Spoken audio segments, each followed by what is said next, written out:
In a forgotten village deep in eastern Nigeria, where the red earth clung to bare feet and the night carried whispers of spirits, there lived a man named Chief Obinna. To the villagers, he was a blessing. To the gods, he was a curse. Scene 1. The rich man of the red earth by day, Chief Obinna was generosity itself. He built wells when the streams dried. He donated goats for festivals. He paid school fees for children whose fathers could not. His mansion stood like a king's palace in the middle of mud huts, white walls, iron gates, shining cars that roared louder than thunder.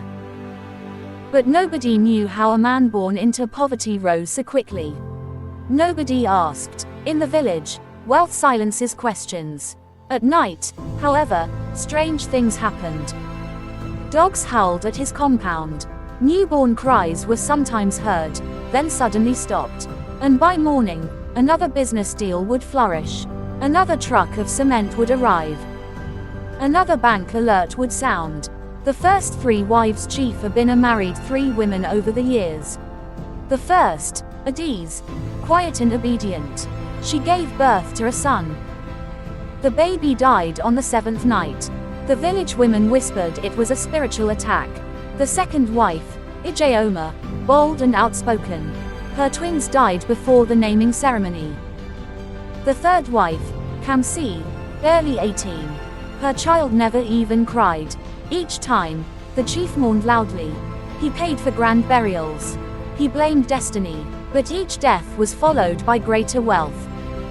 New land, new contracts, political connections. Behind his mansion was a hidden shrine room, dark, damp, and heavy with the smell of blood and incense.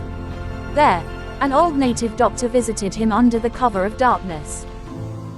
The spirits demand what is most precious, the native doctor once told him. And in return, they give you the world.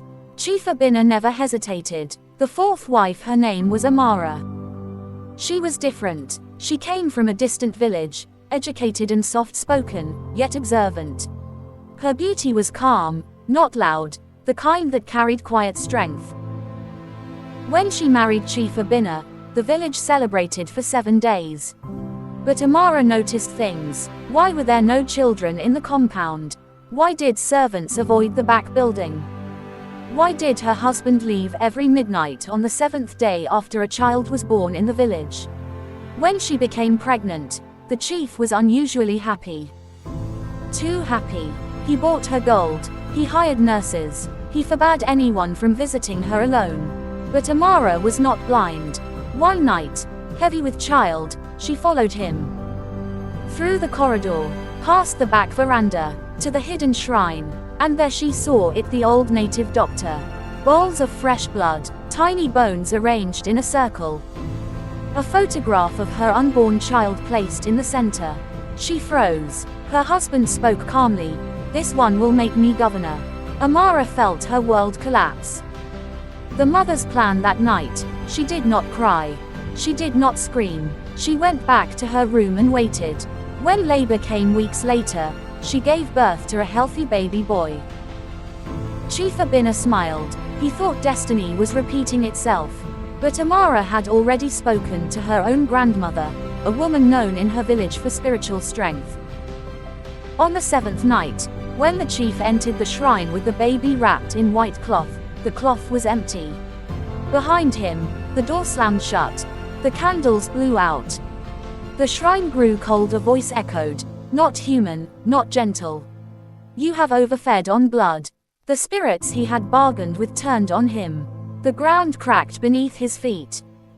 The ritual circle burned. The old native doctor screamed and vanished into darkness.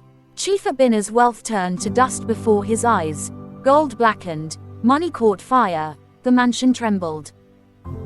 By morning, villagers found his compound in ruins. Chief Obinna lay lifeless in the center of the destroyed shrine. No wounds, no blood, just fear frozen on his face. The aftermath: Amara left the village at dawn, her baby alive in her arms.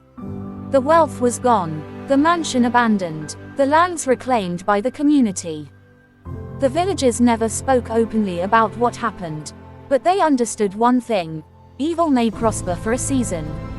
But a mother's love is stronger than blood money. And sometimes, the fourth wife is not a victim.